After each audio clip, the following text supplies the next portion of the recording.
Well, hey and hello people.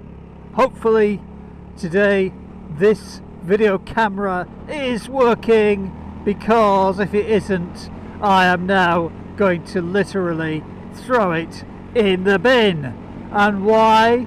Because it hasn't been recording for a long time and I've had problems, and so I got a new mic, and then I got the Drift Ghost 4K camera, which yesterday failed on me as well, but not because of sound. It just kept switching off after about 5 seconds, so I couldn't record anything.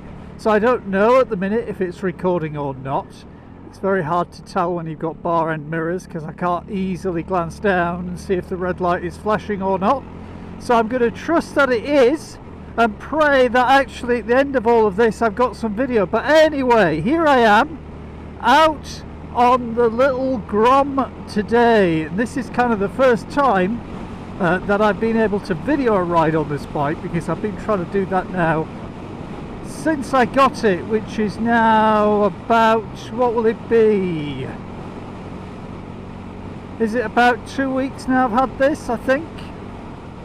And yeah, so I am going to try and do my very best to tell you a little bit about it. And hopefully, yesterday I put up a video just sort of doing a quick walk around of things that I had done. And on this road it's a little bit choppy, and of course the suspension on this isn't the same as the suspension on the Multistrada, so you do feel it a little bit more, but it's pretty good. So what about this bike then? Well, I think it is a fantastically fun and agile, nippy little machine. It really does make you smile, and everybody, if you've watched other videos on YouTube, which I'm sure you have if you're interested in Groms, pretty much says the same thing. It is the MSX 125 outside of the States, and in the States, because of some original trademark issue, they rebranded it, Honda rebranded it the Grom, and that seems to have stuck not only there but filtered out pretty much as a worldwide brand, even though it is the MSX 125. So then, what do I think of it? I think it is brilliant, absolutely full of fun. It really is a great little machine, and as I mentioned yesterday, if you watched that video, I've done 1 or 2 upgrades to this bike, so I won't go through all of those again, but I will mention a little bit around the performance of it, just to make it a little bit nippier, because it is a 125. I've done some basic performance mods. I've changed the exhaust over to the Arrow exhaust, and that obviously removes the catalytic converter and gives it a bit more oomph that way. Put in a K&M filter to open up the air intake, but I haven't done any of the mods to the airbox. It is just the mod that I've done by literally changing it to a K&M filter, so it's not opening it up perhaps as much as I could.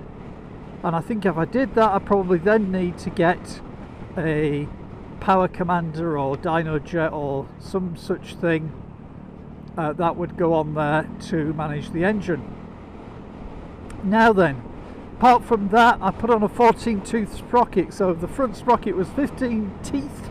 I put on one with 14 teeth on, because that, I think, in combination with the little tweaks to the power through the exhaust and the air filter, have made it so that the whole experience is more punchy now at the lower end. So it's definitely got more get up and go in comparison to what it had, and it probably or possibly has meant that there is no increase in performance on the top end. I don't think it's necessarily lost any speed at the top end, but it hasn't given me any more top end speed either. So if you're looking at the Speedo right now, because I've changed the size of the front sprocket, there is a bit of a weird reading on the speedometer.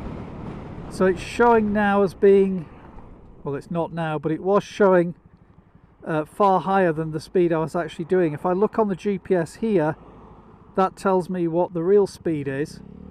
Now of course speedometers tend to be calibrated to show a speed higher roughly by, I'm going to say 10% than what you're actually doing in general, and that's slightly exponential, so as you're getting to higher speeds it can be not quite balanced all the way through the speed range. But now this is doing 45 on the clock and I'm actually only doing 38, so that gives you an idea.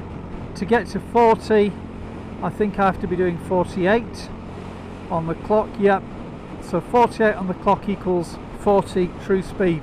So you can see it is quite a way out now, is the speedometer. But just cornering with it, just feeling it through the corners, given that it's only got 12-inch wheels, pretty much scooter size wheels, isn't it? So I've never really been a scooter person, but this feels very much like a little mini motorbike to me, and I'm really glad that I went out and got one. Why did I go out and get one? Because I've got the big Multistrada and I love that bike. The suspension's fantastic, I can go distances on it, but I just wanted something that I could just play around on, pure and simple.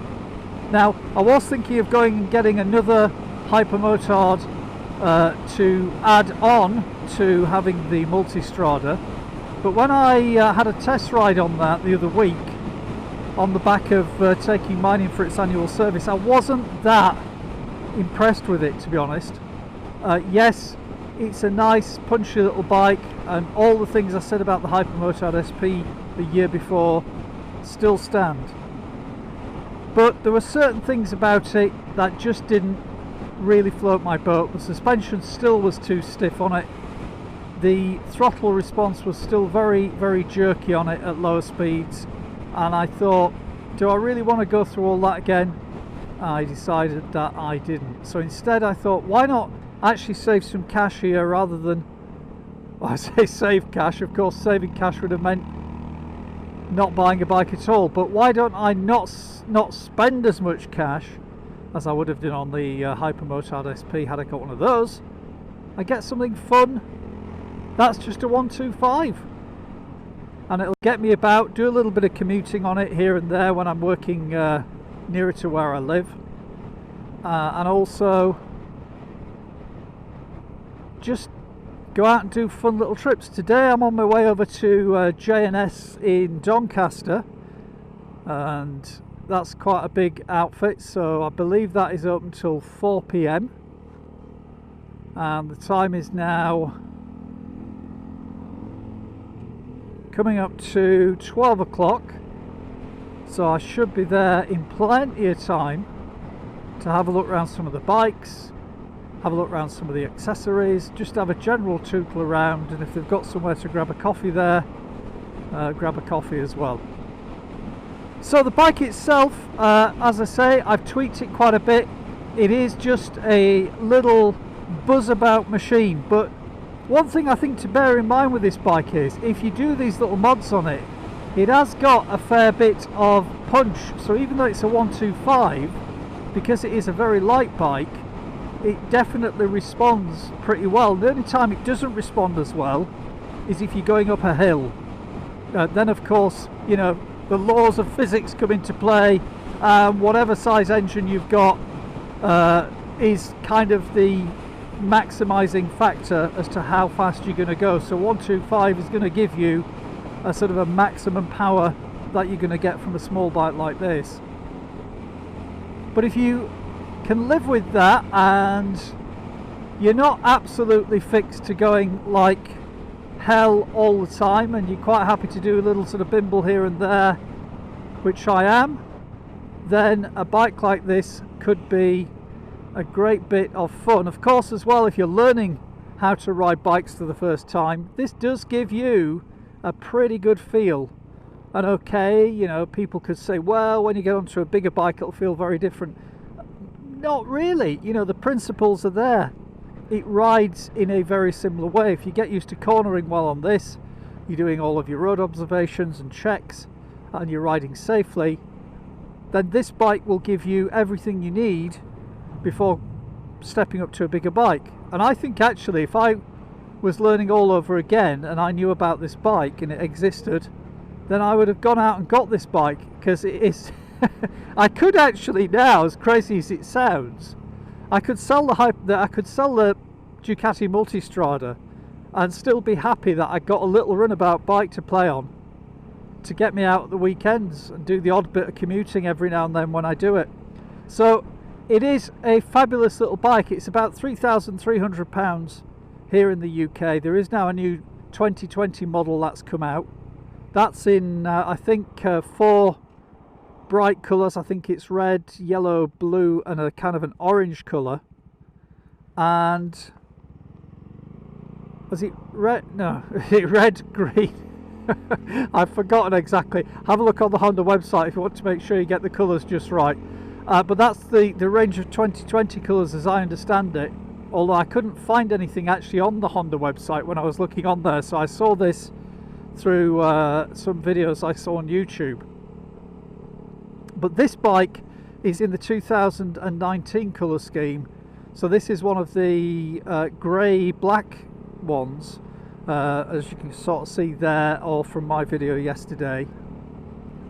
And I wanted this colour. I liked this colour when I saw it. It was right next to a red one, and I thought, you know what, I want that bike. Didn't get any discount off it whatsoever, but actually I just thought I'd go for this bike. So I got this bike, and since then I've probably spent well over £1,000 on accessories, because I've got the Rhizoma indicators, I've got the R&G tail tidy, got a slightly smaller number plate on the back, bar end mirrors, the ASV levers which were expensive, and of course the Arrow exhaust kit which was mighty expensive. As I say, all told over £1,000 already on a £3,300 bike is probably a lot. It's kind of almost a sort of almost a third, probably is a third of the cost of the bike has gone on extra as accessories. And of course insurance is a bloody nightmare on this bike. This is for me on this bike, believe this or not, right, and I've already got insurance on the Multistrada, and they told me if they mirrored my no claims bonus, even though they couldn't use it on 2 policies, but they could mirror it to get a discount on it, that I won't get any no claims on this bike when I'm riding this bike or when I'm insuring this bike again. But the policy for this was going to be £460 a year on top of what I'm already paying, which is about 500 and something pounds for the Multistrada. And it was all down to apparently how thievable these things are. So I thought, absolutely no way am I paying that much money for a bike that is costing me £3,300. I'm not going to pay best part of 500 quid for insurance. That would have been just an absolute and total insult. So sadly I've had to go with only third-party insurance on this bike, which is the very first time I've done that. Which is a bit of a pain as well, because if it gets nicked or I'm in an accident, I'll get nothing for it. That'll be it. I'm not insured beyond paying out for third parties, which is not a very good position to be in, really, with insurance cover. But that's what the insurance companies kind of put me in that position. So if you do know anybody who'll do a far better policy than that, and one that won't necessarily need no claims, no claims because I'm using that already on the Multistrada, then please let me know. If you can get anybody who can get that price down, then I would really appreciate it. I'm now paying 251 still paying 251 a year just for third-party cover. So it's perhaps one thing to think about.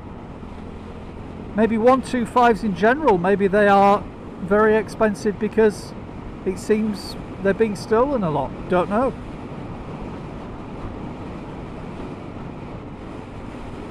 But we're on our way down now to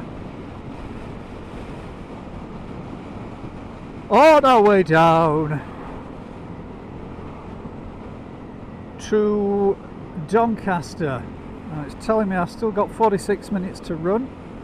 It's telling me to go straight forward here, but I'm thinking I'm going to drop down sort of through Wakefieldish, I think, because I think that'll take me, maybe not the best way, but it'll take me, I think, a more direct route than going that other way, which I think almost brings me back into bloody Wakefield anyway, but we will see. So I'll come back to you in a little bit. If all of these cameras are recording, then I should be able to come back to you pretty soon.